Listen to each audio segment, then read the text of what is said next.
My friends, this is Soledar, a settlement north from Bakhmut, and as we can see, the destruction is complete. There is heavy fighting going around in the city because it is the frontline city. Wagnerites are pushing daily to take this settlement. This footage though comes from Mariupol. We don't get much footage out of that city ever since Russians occupied it, but when we do, like this video, it is horrifying. The city is completely destroyed. There's a humanitarian crisis going on in the city right now. There is a shortage of food, medical supplies, most of the city does not have hot water, and most of the infrastructure is destroyed by the Russians themselves. For some reason they don't repair it, I don't know why. As soon as Ukrainians liberate a settlement, they start infrastructure repairment process, but for some reason Russians don't do it.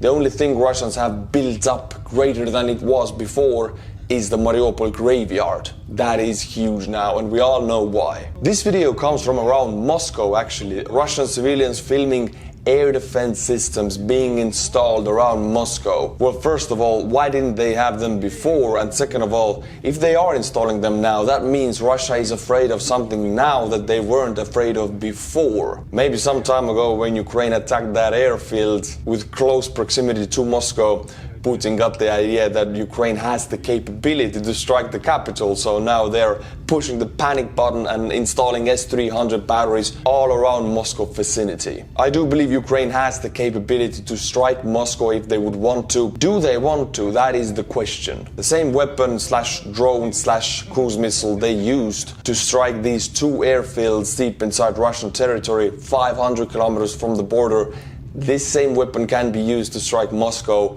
It is in the range. Will they though? I will let you to be the judge of that. Put it in the comments. Does it even make sense to attack Moscow? This attack would play right into Putin's playbook. It would unite all of Moscow's civilians under Putin to defend Moscow, to defend the motherland. This is the goal Putin wants to give to its people. Some of them don't accept that goal, but if you strike Moscow, they will. Ukrainian President Volodymyr Zelensky visited Bakhmut. Yes, the Bakhmut that is every day under constant Wagnerite attack.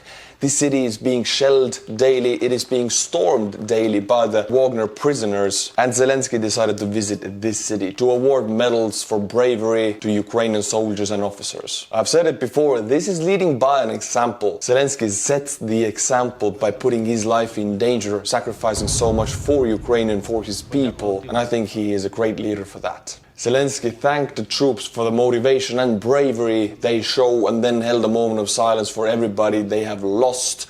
And in that moment of silence you can hear the shelling, the Wagner shelling in the distance. By the time I'm shooting this video, Zelensky is on the plane on the way to United States, and by the time you are viewing this video he has already landed. Zelensky is going to meet with Joe Biden and he's going to hold a speech in the Congress. He is there to discuss the future cooperation of Ukraine and the United States of America. A military aircraft that is believed to be Zelensky's has already landed at Joint Base Andrews of the United States Naval Aviation. It is located only 24 kilometers from Washington. This is Nancy Pelosi's official letter to Zelensky inviting him to hold a speech in Congress on the 21st of December. And I quote, "America and the world are in awe of the heroism of the Ukrainian people." After Zelensky visited Bakhmut, I guess Prigozhin, the leader and founder of Wagner PMC, felt a bit touched and also wanted to be in front of camera. And we get this video of him. Prigozhin is not on camera much. Every now and then you get some videos about him, but he tries to stay away from the cameras. And I understand why. The cameras are not doing him any favors. My friends, the time is here. The time for me to butcher the Patreons' names. I'll read you 5 biggest Patreons and I'll kill the names with my Estonian pronunciation.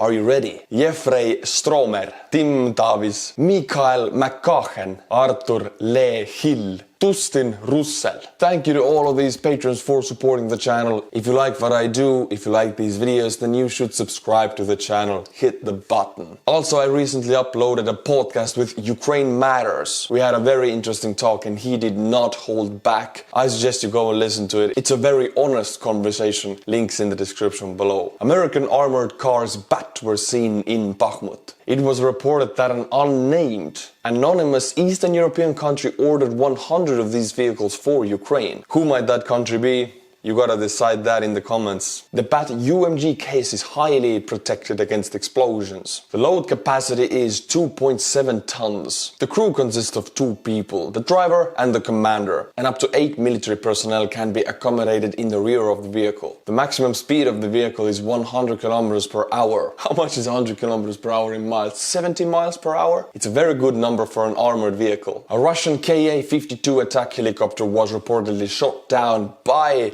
a Russian Pantsir S air defense system. Blue on blue incident, that happens a lot in Russia because they don't really communicate. The Air Force doesn't communicate with the ground forces, and different units on the ground don't even communicate with each other, so artillery missions also happen blue on blue. Right now we're talking about Russia's most advanced, newest and most expensive helicopter, Ka-52 Alligator. Russia supposedly had below 100 of these helicopters when they started the invasion. The incident happened in Zaporozhye Oblast. According to open source intel tracker Oryx, Russia has lost at least 28 Ka-52 Alligator attack helicopters since the beginning of the invasion. That means Russia has lost 25% of their entire Ka-52 fleet, visually confirmed. There's a reason why Russian pilots don't want to fly in Ukrainian airspace, because they can be shot down by Ukrainian anti-air capabilities, which are good, but also there are Russian anti-air capabilities which can also shoot them down because they don't communicate with the troops on the ground. If there's a trigger-happy Ivan on the ground with his barrel pointed upwards in the sky, there will be an Ivan on Ivan incident. Chinese leader Xi Jinping met with Deputy Chairman of the Security Council of Russia, Dmitry Medvedev. They met in Beijing. The whole thing looked a bit bizarre, and to me, honestly, when they shook hands, it looked like Xi Jinping was owning Medvedev. He was quite relaxed and free, and Medvedev seemed uptight and nervous. Later, when they talk over the desk, Medvedev sits like a little puppy listening to his master, and Xi Jinping just reads from the paper. And note how far the tables are from each other. I think this distance symbolizes the trust between these two nations, or the lack of trust. Let's be honest here, all cards on the table. I think China and the CCP of China is just waiting to grab the sweet means of production of Siberia. Please, if you agree with me, put it in the comments. I want to see if this is a popular opinion or an unpopular one. Russia and China are not friends. My friends, I know you have been waiting for this and your hands are shaking already. You need it. You need the fix. Russian propaganda, yeah baby, let's go. Zelensky visited Bakhmut, and here we have a Russian propagandist being mad that they did not target Zelensky while he was in Bakhmut, so close. СМИ пишут о том, что вот Зеленский приехал на передовую попрощаться с Бахмутом, с нашим Артемовским. Притом опять, а че он туда приперся? Ведь его Арестович сказал, что это вообще совершенно незначимая тема, и вы там перемалываете русских. А что тогда туда Зеленский приехал? При этом делает вид, что ему что-то угрожает. Но у нас принято политическое решение этот кусок дерьма не трогать, чтобы не воняло.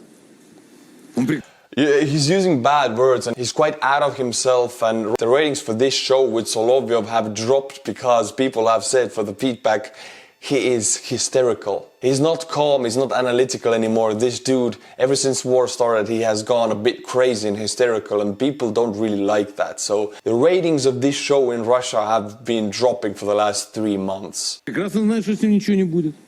Мы могли его накрыть в любой точке, куда он приезжал. В любой точке. Гераньки могли приехать и прям горшками по головам надавать. Over the head Мы with же нигде не pots. делаем. Все места пристреляны. Вот Херсон разбираем как надо. Вообще без прав. He is saying that Kherson is being dismantled properly. Russians bombarded Mariupol to the utter destruction before they occupied it. Now that they were beat out of Kherson, they are paybacking by destroying Kherson the same way. Russians are trying to destroy Kherson with our artillery, and this is what he is hinting to. That, yeah, we're doing that properly. We're destroying the city. And what he's hinting to is destroying the lives of civilians who have done nothing to the Russians. Нам требуется усилить удары по инфраструктуре. Почему? Потому что до сих пор, несмотря на все вот эти вот рекламные ролики, с украинской стороны, кстати, о том, что там 30, 40, 50% энергетической инфраструктуры уже разрушена на Украине полностью, там продолжают функционировать даже определенного рода военно-промышленные предприятия. Там не разрушались подстанции мощностью 750 киловольт. Операционные пульты, машинные залы, котлы, ТЭЦ, тоже это пока ничего не разрушалось. И, These people are just talking in front of millions of Russians very casually how they just should destroy more lives of the Ukrainian civilians. Destroying this infrastructure means that millions of Ukrainians will be without hot water, be without electricity and heat, and they're just saying, I think we should do it more. We haven't done enough damage to these people. This shows the sickness that grows in the minds of these people who talk like that. Выиграть в затяжной войне нам нужно бить именно по этим объектам. Вовремя. Конечно, которые Да, находятся вовремя, среди конечно. жилых кварталов. Не сейчас. Ну, Третий момент. Потрясающе. Про жилые кварталы вам, как представительница Нет, современной я про Украины, жилые лучше не кварталы говорить. сейчас скажу. Ну, почему За 3 же? месяца Это войны в Украина Югославии, сидит без за 3 месяца отопления. войны в Югославии погибло 5700 человек. Сами граждане Украины признают, что на Украине погибло ничтожное количество мирных жителей. И то в результате... They just talk, you don't want to talk about the residential areas as in this propaganda show, don't mention it. They're casually talk. They don't even care if people see if they slip. Because it's not the point. I talked to Vlad Wexler in my podcast and he made a very good point that Russian propaganda is not about one narrative. It's not about creating this one set of beliefs or ideas. It is about confusing the hell out of the viewer so they wouldn't believe anything anymore, because that makes sure they don't believe the West also. And that's why they don't really care if they slip, because it's not the point to make the viewer believe. It's the point to make the viewer confused and lost and hopeless. Because there's so much fake information coming in. And they're doing that, unfortunately, very effectively. Ударов ракетами зенитных установок. Да, ничтожное. В одном только селе погибло 20 тысяч. 20 тысяч А в вы одном говорите селе, ничтожное. господи. Может, Это вам город украинцев какой-то. не жалко? Это Тогда село. ничего. Енин Лазаревич, Чем по нему после того, били? что Богдан Сейчас Анатольевич, уже никто не извините. вспоминает ни про... Do you notice how they're all, like 5 people are talking at the same time? This is a Russian propaganda show. You're in Russia, you're watching this at evening. You don't understand what the hell is going on. They're all talking their different agendas. They don't even agree, and they're supposed to agree. They're all Russians and pro-Russia, and they don't agree. So you can see how this propaganda is meant to confuse you and turn you against each other and rot you from the inside. How clever this is, and unfortunately how effective this has been on the Russian people. Now we'll watch a propaganda clip of how Russian propagandists describe the life Western world and Western Europe. Ну а прямо сейчас немцы шутят. Посмотрите, полуголая девушка приоткрывает входную дверь. А внизу подпись «Счет за газ? Не могли бы вы зайти позже? Я сейчас как раз расплачиваюсь за электричество». И если в Германии... Russian propaganda show showing German memes. I mean, this is the first Estonian man talking about Ukrainian war, watching a Russian propaganda show that makes fun of German memes. What a moment, what a world we live in. But the sad part is I'm laughing about this because I have a brain. Russians take this as reality if they watch it. пока только так шутят, то женщины в Британии все чаще обращаются к проституции, чтобы свести концы с концами. Надо понимать, что к этой древнейшей профессии будут вынуждены прибегнуть в ближайшее время все больше и больше людей. И надо, конечно, понимать не только в этой самой Великобритании, но и в Германии в том числе. Еще раз желаем вам грандиозных успехов, вы к этому очень долго шли. So according to Russian propaganda, women in Germany and Great Britain have to turn to prostitution to make ends meet. This is the situation in every country in the world. There is prostitution in every country in the world, but they sell this information to the Russian people as if it is something that is happening in mass, and that is life in Western Europe. I remember a documentary about it, that this is happening in Russia. Все, несмотря на все вот то, что здесь высказано, готовятся идти дальше. Till the end. To whose end? To Russia's end? I mean, there's no other way. If they go till the end, they don't talk about the Russia's end, but I'm pretty sure Russia is prepared to go to the end because Putin has no way out. He has no plan B. He has to go to the end, to his end. Говорят, до конца. Мы можем сейчас, поскольку это, вот знаете, как сменившийся тренд. Если 3-4 недели назад постоянно все говорили и рассуждали о каких-то переговорах, о каком-то договорнике или чем-то еще, теперь нет. Из разных утюгов, и наших, и не наших, звучит: Россия готова идти до конца, это война надолго. Это не одно и то же. Я не предвижу конца войны в ближайшее время, потому что это глобальная война. Не будем забывать об этом. Многие подливают масло в огонь войны. Это мировая война. Я думаю, что войну развязывают, когда империя начинает слабеть, и когда есть оружие, которое нужно использовать, испытать и продать. На карту поставлено очень многое. Pope Francis is right about the empire becoming weak. I find it difficult to call Russia an empire, because an empire implies, for me, greatness. But I don't see there's anything great about Russia. The reconnaissance battalion of the Russian army stationed in occupied Crimea the whole battalion refused to take part in hostilities in Ukraine. These soldiers did not refuse because they are pro-Ukrainian or anti-war. They refused because there are high losses. Their battalion has taken incredibly high losses and they have lost the meaning in this war. The soldiers have said that they don't want to die in vain, and they have nothing against killing Ukrainians as long as they don't take losses. A lot of people in the West take these "we don't want to fight anymore in Ukraine" as, oh, Russian soldiers are waking up. Well, the truth is actually sadder. They don't wake up. They just don't like the fact that they are treated poorly, but they don't really care for the Ukrainians.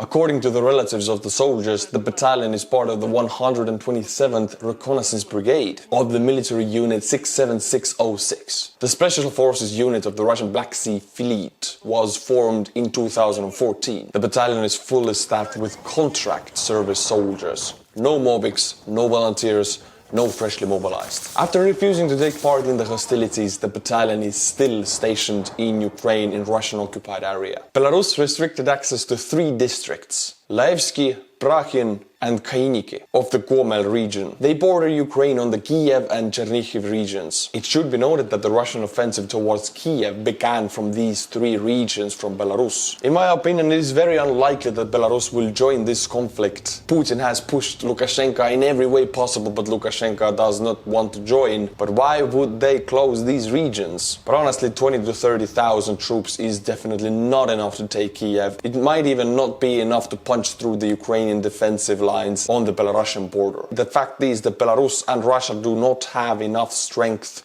to attack from the north again. The strength just isn't there. This is Putin's aide, Kremlin spokesperson Dmitry Peskov. And in this photo you can see him wearing a $6 million watch. Russians are dying in mass in Ukraine. 500 Russian young men lose their lives every day on the front lines of Ukraine, and Dmitry Peskov wears a $6 million watch. He doesn't hide the fact that he is very rich, and he doesn't hide the fact that he does not care about other Russians who are dying in Ukraine. This is an embassy of Finland in Moscow, and we have unidentified youngsters throwing sledgehammers over the fence. This is a very provocative behavior towards Finland. A sledgehammer, and especially if a Russian delivers a sledgehammer, this sends one message. You want to go, bro? That's the message. But I wouldn't want to go with this message to Finland, because these youngsters haven't learned their history. They have not learned about Winter War and the painful lesson Stalin got from it. Finland is not a pushover nation. They will punch back. You can sucker punch them, but they will hit back, and much stronger than these youngsters could imagine. What is the outcome of the price ceiling of the Russian oil? Well, it turns out in the week after the price ceiling was set in motion, Russian oil export has decreased by over 2 times. This price ceiling has proven to be the most efficient economic weapon against Russia as of yet, and it is hurting their economy horribly. And since they cannot really, they're not able to, they cannot export their oil anymore, Russian ruble drops like a stone. Today it dropped 4%. It is the biggest one they dropped since July. The ruble right now is the weakest against the United States dollar since May 11th. This is Russian ruble against the United States dollars. So this is 24th of February, and as we can see, the ruble dropped. Then the Russian central bank raised the interest to about 25% and they stabilized the ruble. They also forbid Russians to own any foreign currencies. So the ruble went strong again, but it was artificial because nobody was trading in rubles. All of this prepping up of the ruble is artificial. But now they have been lowering the interest rate slowly. And since this is December 5th, this is where the price ceiling was put in motion. It takes some time and boom, the ruble crashes. 21st of December, ruble has dropped 4% in a day, and it has also dropped in previous days. As we can see, it will probably drop more. Here it goes, December 11th, and it starts to go down. December 20th, it goes up a little bit, and now it's in a free fall. Time will tell what will happen to the course of the ruble. The Russian central bank can, of course, raise the interests again, but this is only artificial. it doesn't really strengthen the ruble because nobody buys it. This price ceiling, as with any economical weapon, it will take time, and the more time goes on, the more deadly and efficient this meme will become. And already this price ceiling has proven to be incredibly effective. If you stuck through this video up until now, I really appreciate you. I really enjoy the fact that I can make these videos for you. So if you like the channel, please subscribe to the channel and become a Patreon. I might be butchering your name also. I'm also pivoting a little bit, next to my Ukrainian updates, I'm also making videos about Japan, Taiwan, China, Poland, going global with the topics a little bit. It is a very hard period for my channel because changing topics, one always loses a bit subscribers, a bit viewers, but that is okay. That is the risk I am taking to broaden the topics of this channel. I hope you will stay with me throughout this pivot of the topics. Thank you for understanding and thank you for being here. Until my next video, Slava Ukraini.